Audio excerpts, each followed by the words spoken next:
students, today we are going to study chapter 2nd of your English book, that is A Visit to the Doctor, written by Roald Dahl. Roald Dahl is perhaps the most famous children's writer in recent years. Here is a memorable extract from his autobiography. So, in this chapter we are going to read an extract from autobiography of Roald Dahl. So, before starting, I want to give you a short introduction of this chapter. So here in this chapter, we will be reading that once in childhood, Roald Dahl and his mother went to the doctor because the doctor had to check Roald's nose and mouth. After he checked, he told Roald's mother that he need to do surgery because of Roald's adenoids. So what does the term adenoids means? Adenoids are swelling and sore growth between the back of the nose and the throat. Actually, adenoids are lymphoid tissues located behind the nasal cavity. So, when Roald visited doctor, he did not like it at all because doctor was cutting the roof of his mouth without anesthetic. What is anesthetic? Anesthetic is a substance that makes you unconscious or makes specific body parts numb so that you can't feel pain. And most importantly, this operation was to be done so that the writer could breathe better. Now, let's start. A visit to the doctor can be very frightening, one for a little child, especially when he sees needles, knives and scissors lying around. यानी कि doctor के पास जाना एक बच्चे के लिए भयावह हो सकता है, खास तौर पे तब जब वो बच्चा डॉक्टर के पास उसके आसपास पड़े हुए नीडल्स को, नाइफ्स को और सीजर्स को देखे. I once had to make a visit to a doctor for an operation when I was with my grandparents in Oslo in Norway and I have never forgotten it. Writer कहते हैं कि एक बार मुझे भी एक operation के लिए doctor के पास जाना पड़ा और उस टाइम पे मैं अपने ग्रैंड पेरेंट्स के साथ ओस्लो यानी कि नॉर्वे में रहता था. Oslo is a place in Norway.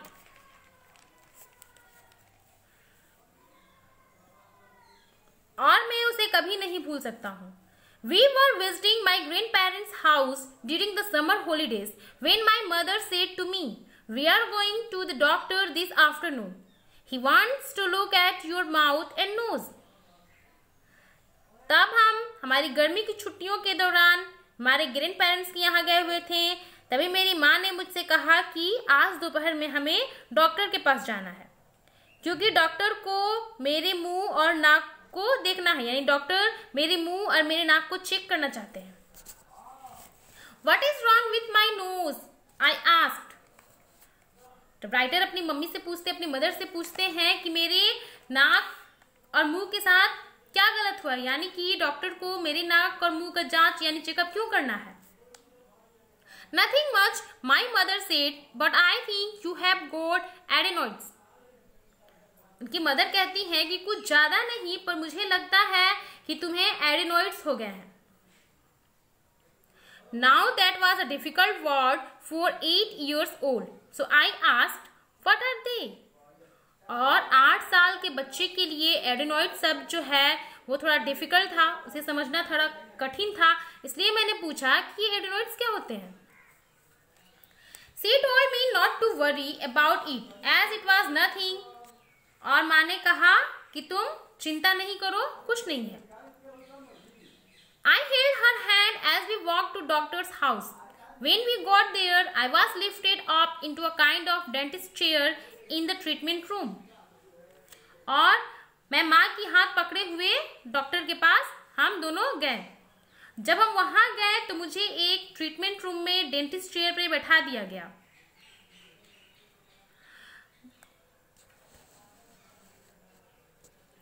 The doctor had a round mirror strapped to his forehead and he looked into my mouth and up my nose. जो डॉक्टर थे उनके माथे पर एक गोलाकार यानी कि एक राउंड मिरर लगा हुआ था और वे मेरे मुंह के अंदर और मेरे नाक में देख रहे थे.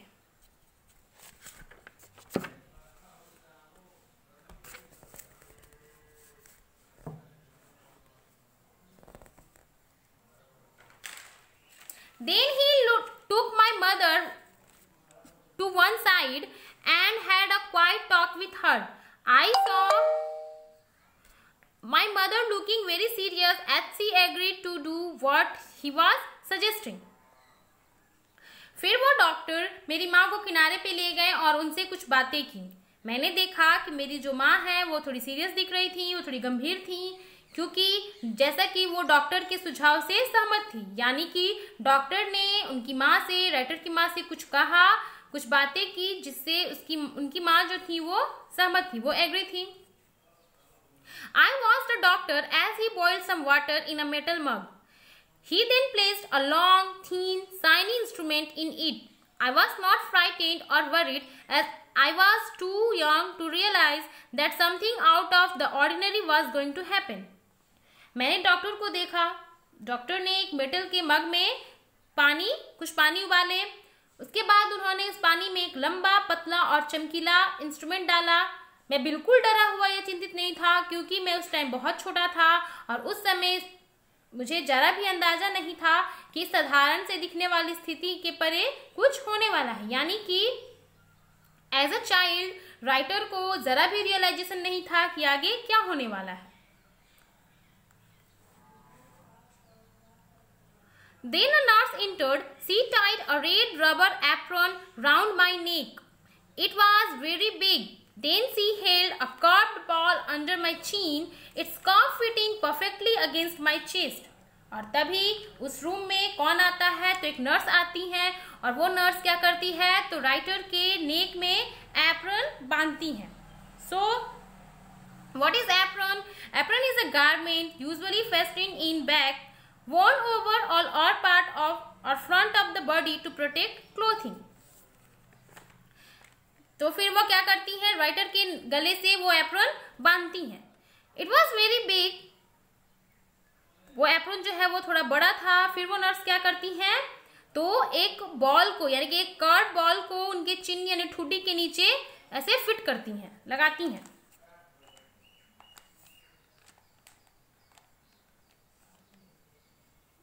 The doctor bent over me, holding the long, shiny instrument, and to this day I can remember it perfectly. और तभी डॉक्टर क्या करते हैं? तो डॉक्टर उनकी तरफ झुकते हैं और उनके हाथों में वो लंबा चमकीला इंस्ट्रूमेंट है, जो कि मैं आज भी अच्छी तरह से याद कर सकता हूँ। यानी कि वो इंस्ट्रूमेंट मुझे आज भी बहुत अच्छे से याद है। यानी कि वो घटना राइटर जो है अभी तक भूले नहीं है। It was as thick as a pencil and had many sides to it. वो जो इंस्ट्रूमेंट है वो एक पेंसिल के बराबर मोटा था और उसमें बहुत सारे साइड्स थे। At the end of metal become much thinner. At the end, the metal become much thinner, and in this was set a metal blade at an angle. और वो जो इंस्ट्रूमेंट है वो एंड में बहुत पतला था और उसमें एक मेटल, यानी कि उसमें एक एंगल पर एक मेटल ब्लेड लगा हुआ था।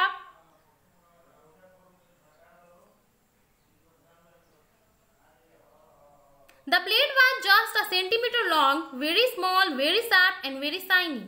वो जो मेटल ब्लेड था सिर्फ 1 सेंटीमीटर लंबा था और वो बहुत छोटा, बहुत तेज और बहुत चमकीला था। The doctor said in Norwegian, "Open your mouth." यानी कि डॉक्टर ने नॉर्वेजियन लैंग्वेज में राइटर से कहा कि अपना मुंह खोलो। I refused as I thought he was going to do something to my teeth, and from my past experience I knew that it would be painful. और तभी राइटर ने मुंह खोलने से इनकार कर दिया, क्योंकि उन्हें लगा कि डॉक्टर जो है उनकी दांतों के साथ कुछ करने वाले हैं और उनके पास्ट एक्सपीरियंस से इसका मतलब है कि राइटर जो है उसके पहले भी डेंटिस्ट के पास जा चुके थे और उन्हें पता था कि ये जो है वो बहुत ही पेनफुल होने वाला है, यानी कि उनकी दांतों के साथ डॉक्टर कुछ करने वाले हैं जो कि बहुत पेनफुल होने वाला है। इस वजह से राइटर जो है अपना मुंह नहीं खोलते हैं। The doctor spoke again very gently and like a fool I agreed to open my mouth. और फिर डॉक्टर ने बड़े आराम से, बड़े पेशेंटली उनसे बात की और मैं एक मूर्ख की तरह चुपचाप मुंह खोलने को रेडी हो गया। Actually, as a child, जब भी हम डॉक्टर के पास जाते हैं वहाँ हम इंजेक्शन वगैरह देख के काफ़ी डर जाते हैं और फिर डॉक्टर्स बड़े प्यार से बड़े आराम से ये बोल के बताते हैं कि बस कुछ नहीं, बस थोड़ी सी देर में आप बिल्कुल ठीक हो जाओगे। और उनकी बातें इतनी कन्विंसिंग होती हैं, यानी कि वो इस तरह से कन्विंस करते हैं कि हम चुपचाप उनकी बातों को सुन के जो भी वो बोलते हैं उससे एग्री हो जाते हैं। सेम चीज हुआ राइटर के साथ भी। जैसे ही डॉक्टर ने उनसे बड़े आराम से बड़े पेशेंसली बात किया, वैसे ही राइटर जो है वो अपना मुंह खोलने को रेडी हो जाते हैं। It won't take 2 seconds, he asked. उन्होंने कहा कि बस थोड़ी देर, 2 सेकंड भी नहीं लगेंगे। The teeny blade disappeared and went high up into the roof of my mouth. और वो जो छोटा सा ब्लेड था वो डिसअपियर हो जाता है और वो मेरे मुंह में चला जाता है। The doctor gave the blade 4 or 5 very quick little twists and the next moment a whole lot of blood and flesh come tumbling into the basin. और वो डॉक्टर क्या करते हैं, ब्लेड से 4-5 बार जल्दी जल्दी से हल्का घुमाते हैं और अगले ही क्षण में पूरा मेरे मुंह से खून और फ्लेश के साथ पूरा बेसिन में ब्लड गिरता है। I was horrified. I was horrified means I was greatly shocked by the huge red lumps that had fallen out of my mouth and too shocked to do anything but let out a yell. I thought the doctor had cut off the middle of my head. और मैं बहुत ज़्यादा shock था और मेरे मुंह से खून निकलते हुए देख के मैं काफ़ी डर गया था, शॉक था। मैं कुछ कर नहीं पा रहा था, बस चुपचाप मैं वहीं पे था और मैं क्या कर रहा था, चीख रहा था। मुझे लगा, यानी कि राइटर को लगता है कि जो डॉक्टर है वो उसने उनका सर काट दिया। The doctor simply said, those were your adenoids. और डॉक्टर बड़े ही साधारण तरीके से कहते हैं कि वे आपके एडेनोइड्स थे। I said they're breathing hard, the roof of my mouth seem to be on fire. I grabbed my mother's hand and held it tightly. Doctor जो है वो कहते हैं कि ये है आपके एडेनोइड्स। राइटर वहीं बैठे रहते हैं, जोर जोर से, बहुत मुश्किल से, कठिनाई से सांस ले पा रहे हैं। ऐसा लग रहा था जैसे कि उनके मुंह में आग लग गया हो और वो जोर से अपनी माँ के हाथ को पकड़ लेते हैं, अपनी माँ के हाथ को ऐसे कसकर पकड़ते हैं। Stay where you are, the doctor said, you will be all right in a minute. और तभी डॉक्टर कहते हैं कि तुम जहां हो वहीं रहो, अभी 1 मिनट के अंदर तुम बिल्कुल ठीक हो जाओगे।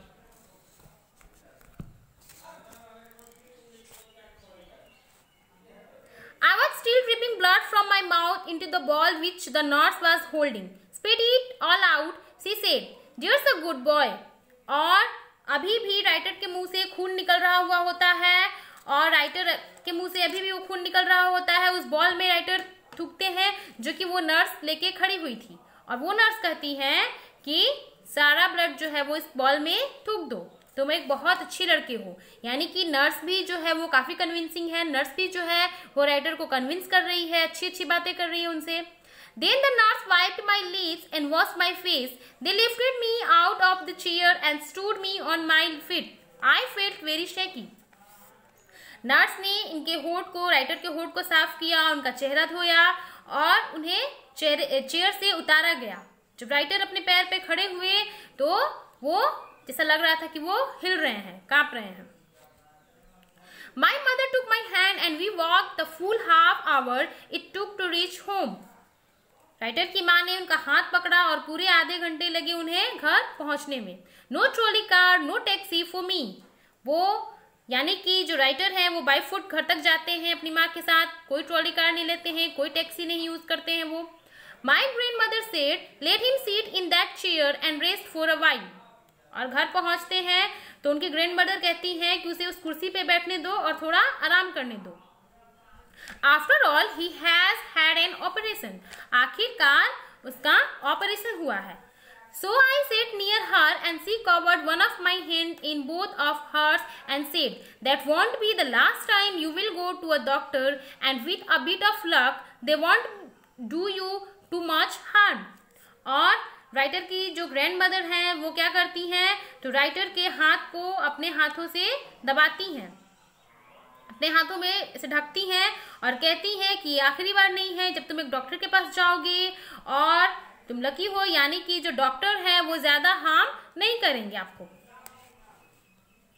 तो यहाँ पे राइटर जो है अभी डॉक्टर के क्लिनिक से घर आते हैं, तो उनकी दादी जो है वो उनको क्या करती है, तो कंसोल करती है, उनको सांत्वना देती है कि ये आखिरी बार नहीं है जब आप डॉक्टर के पास जाओगे, यानी कि ये एक माइनर प्रॉब्लम है और ज्यादा इसमें कोई हार्म नहीं होने वाला है। That was in 1924 when talking out a child's tonsils as well as adenoids without any anesthetic was common. ये कब की बात है, तो ये 1924 यानी कि 1924 की बात है, जब बच्चों को टॉन्सिल्स और एडेनॉइड्स को बिना किसी एनेस्थेटिक के ऑपरेट किया जाता था। I wonder what you think if a doctor did that to you today. और राइटर कहते हैं कि मैं सोचता हूं कि आप क्या करोगे अगर आज कोई डॉक्टर आपको बिना किसी एनेस्थेटिक को यूज किए, यानी कि आपको बिना बेहोश किए, आपको पूरे होश हवास में अगर ऑपरेट करता है, अगर ऑपरेशन करता है, तो आप कैसा फील करोगे। यानी कि तब उस टाइम पे पेशेंट्स को कोई एनेस्थेटिक नहीं दिया जाता था, उन्हें जो भी ऑपरेशंस वगैरह करने होते थे डॉक्टर बिना एनेस्थेटिक यूज किए, यानी कि पूरे होशो हवास में करते थे, जो कि बड़ा पेनफुल होता था। So here is your chapter, आपका चैप्टर खत्म होता है and now it's time for your homework. So I have 2 questions for you. First question is you have to write that is how does Roald Dahl explain the fact that he was not frightened when he saw the doctors preparing the long shiny steel instrument. Once again I am repeating the question. How does Roald Dahl explain the fact that he was not frightened when he saw the doctor preparing the long shiny steel instrument? And the second question is explain why Dahl says like a fool I opened my mouth. Second question is explain why Dahl says like a fool I opened my mouth. That's all. Thank you. Hope you all enjoyed this chapter.